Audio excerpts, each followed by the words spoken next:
PTI का jail road पर लाहौर पर मुबैना धांधली के खिलाफ एहतजाज। पुलिस ने सलमान अकरम राजा को गिरफ्तार कर लिया। पुलिस ने एहतजाज करने वाले मुताद्दिद मुजाहिरीन को भी हिरासत में ले लिया।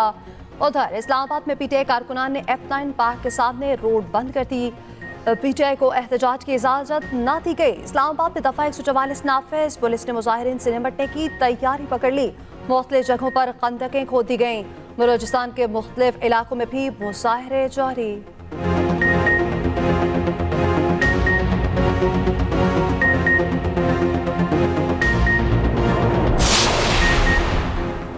अमीर जमात इस्लामी सिराजुल हक का इस्तीफ़ा मुस्तरद। मरकजी मजलिस शूरा ने मुतफिका तौर पर फैसला सुना दिया। अमारत के ओहदे पर जिम्मेदारियां जारी रखेंगे। तर्जुमान के मुताबिक सिराजुल हक पर मुकम्मल एतमाद का इजहार किया गया। सिराजुल हक मरकजी मजलिस शूरा से खुसूसी खिताब करेंगे। जमात इस्लामी ने इंतखाबी नताइज मुस्तरद कर दिए। चीफ इलेक्शन कमिश्नर से फौरी मुस्ताफ़ी होने का मुतालिबा।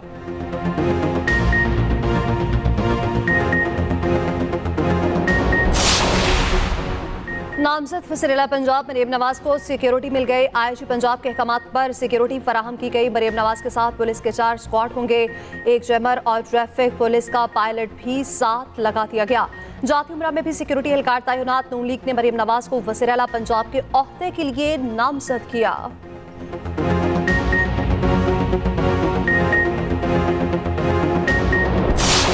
वो खुद परेशान है, सर पकड़ के बैठा हुआ है। 2.5-3 महीने पहले ही हमें पता था कि पेमेंट हो गई है, जहां जहां जानी थी पेमेंट चली गई है। प्रोटेस्ट जो इलेक्शन में डाका डाला गया है उसके खिलाफ है। फौज हमारी अपनी है, जो हमारी फेडरेशन को संभाल रही है, उस फौज से हम दूर हो, हम ये सोच भी नहीं सकते हैं। अब तो ये जो फैसला जो हमारे करते हैं, अब उनको सोचना पड़ेगा कि अब आपके पास कौमी लीडर नेशनल लेवल पे नहीं रहा। इमरान खान को सब चोर कहते हैं, चलो ठीक है, चोर है ना तोशाखाना में।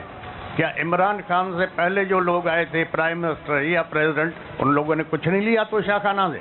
तो सिर्फ इमरान खान चोर है? मेरी नजर में इमरान खान चोर नहीं है। इलेक्शन का नतीजा 2.5-3 माह पहले बन चुका था। अदायगियां हो चुकी थी। पीर पकारा सिबकतुल्लाह राशिदी का दावा, कहा जीतने वाला सर पकड़ कर बैठा है, हारने वाला सड़कों पर है। फैसला करने वालों को सोचना होगा, उनके साथ कौमी सतह का कोई लीडर नहीं। इंतखाबात में मुबैना धांधली के खिलाफ GDA का जाम शोरों में धरना।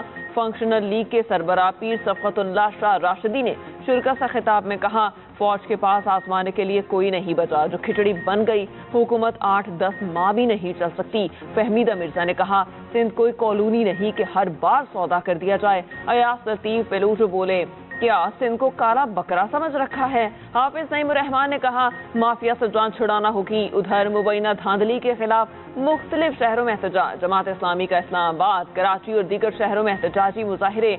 JUI सिंध में सरापा एहतजाज। सखर, कंद, कोट में धरने। कोयटा में 4 जमाती इत्तेहाद का रवि पुल पर धरना। ये जो तकरीब हो रही है, इसको ये ना समझा जाए कि ये कोई पॉलिटिकल पार्टी का जलसा है। ये मुरीदों का इज्तिमा है। जब ये 2024 के इंतखाबात अनाउंस हुए तो पाकिस्तान में सियासी सरगर्मियां शुरू हुई। सिंध में खुसूसी तौर पर पाकिस्तान मुस्लिम लीग नवाज, GDA, MQM और काफी जगहों पे खामोशी से PTI भी इनके इत्तेहादी थी। और इन सारे इत्तेहादों को हर जगह पे पीपुल्स पार्टी ने बड़े मार्जिन से हराया। रहनुमा पीपल्स पार्टी शर्जील मेमन ने GDA धरने को मुरीदों का इज्तिमा करार दे दिया। कहा, सिंध के बाशऊर अवाम ने पीपल्स पार्टी को तारीखी मैंडेट दिया।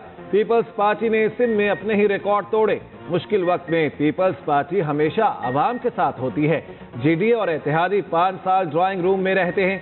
अवाम के मैंडेट पर कैसे डाका डाला गया सब जानते हैं।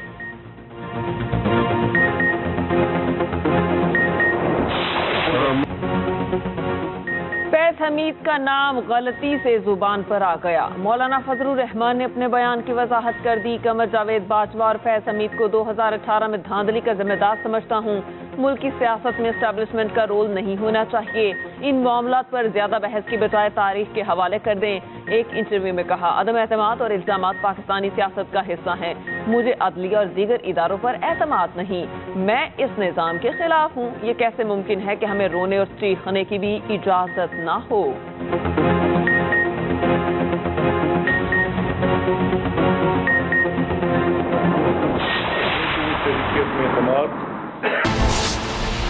कमिश्नर रावलपिंडी का आम इंतखाबात में धांधली करने का एतराफ। लियाकत अली जट्टा सनसनीखेज इंकशाफात ने हारे हुए उम्मीदवारों को 50-50 हजार की लीड पे तब्दील किया। आजाद उम्मीदवार जीत रहे थे, जाली मोहरें लगवाकर हराया गया। मैंने रावलपिंडी डिवीजन में नाइंसाफी की, मुझे रावलपिंडी की कचहरी चौक में फांसी दे देनी चाहिए। मजीद बोले, पाक फौज ने इलेक्शन ठीक करवाए, फॉर्म 45 जमा कर लें, इससे तमाम नताइज क्लियर हो जाएंगे। कमिश्नर रावलपिंडी ने इंतखाबी बेसाब्तियों पर मुस्ताफी होने का ऐलान कर दिया।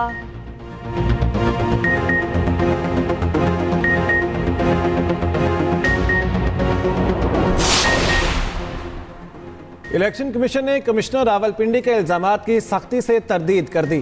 तर्जुमान के मुताबिक किसी ओहदेदार ने नताइज की तब्दीली के लिए कमिश्नर रावलपिंडी को कोई हिदायत जारी नहीं की। किसी भी डिवीजन का कमिश्नर DRO, RO या प्रिजाइडिंग ऑफिसर नहीं होता, ना ही कमिश्नर का इलेक्शन के कंडक्ट में बराह रास्त किरदार होता है। इलेक्शन कमीशन मामले की जल्द अज जल्द इंक्वायरी करवाएगा।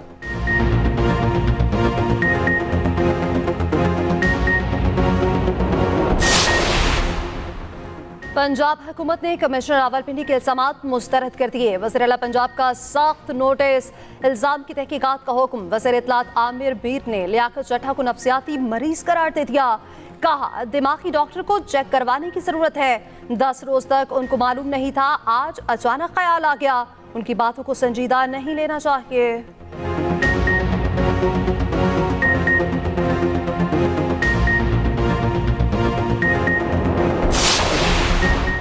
पीपल्स पार्टी ने कमिश्नर रावलपिंडी के इल्जामात की तहकीकात का मुतालिबा कर दिया। शहरी रहमान कहते हैं संगीन इल्जामात लगाए गए, इसकी तहकीकात होनी चाहिए। सवाल तो उठता है, 10 दिन बाद कमिश्नर रावलपिंडी का ज़मीर जागा।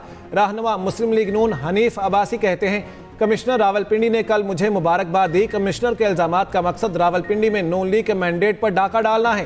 तर्जमान जमात इस्लामी कैसर शरीफ कहते हैं कमिश्नर रावलपिंडी के इंकिशाफात जमात इस्लामी के मौक़िफ़ की तायद है। सिराजुल हक कल 3 बजे प्रेस कॉन्फ्रेंस करके लाहे अमल का ऐलान करेंगे।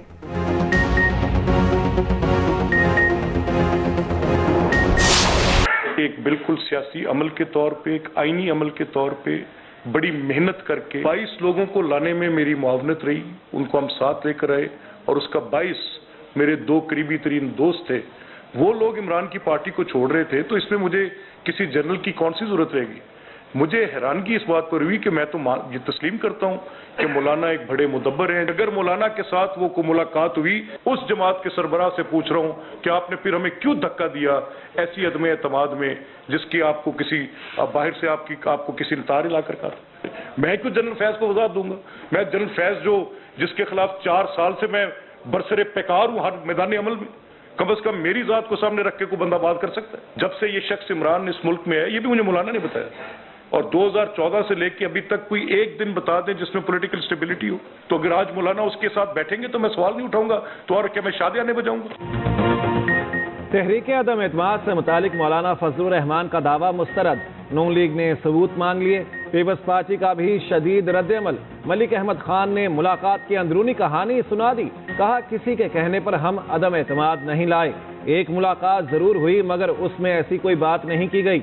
मेरी मौजूदगी में जनरल बाजवा ने कहा, ये ना करो। कहा, तहरीक अदम एतमाद वापस लें और इलेक्शन की तरफ जाएं। मौलाना ने मुजाहमत की। 26 मार्च को मुलाकात BMS में हुई। फैज हमीद उस वक्त वहां मौजूद नहीं थे। फैसल करीम कुंडी ने कहा, तहरीक अदम एतमाद का सबसे बड़ा फायदा मौलाना ने उठाया। 4 वजारतों के मजे लेकर अब बातें कर रहे हैं। फैज हमीद कोर कमांडर पेशावर थे, उनका अदम एतमाद में कोई किरदार नहीं था। शर्जील मेमन बोले, पहली बार किसी वजीर आजम को आईनी तौर पर हटाया गया तो मौलाना सबसे आगे थे।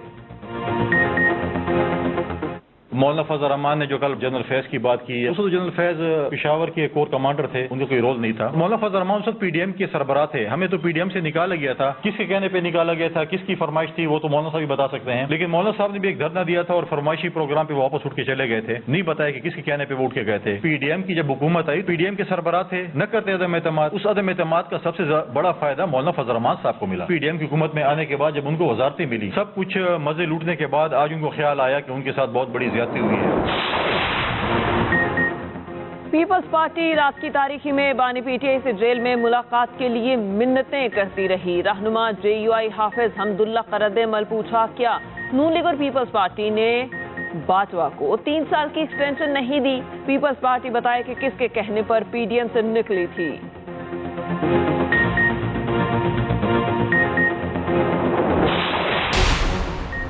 इद्दत में निकाह और तोशाखाना केस में सजा के खिलाफ इस्लामाबाद हाई कोर्ट से रुजू। बुशरा बीबी ने तोशाखाना रेफरेंस में सजा के खिलाफ अपील दायर कर दी। एहतसाब अदालत का 31 जनवरी का हुक्म कलअदम करार देने की इस्तदा। दौरान इद्दत निकाह केस का फैसला भी अदालत में चैलेंज कर दिया। बुशरा बीबी ने सेशन कोर्ट से रुजू कर लिया। ट्रायल कोर्ट का 3 फरवरी का फैसला कलअदम करार देने की अपील।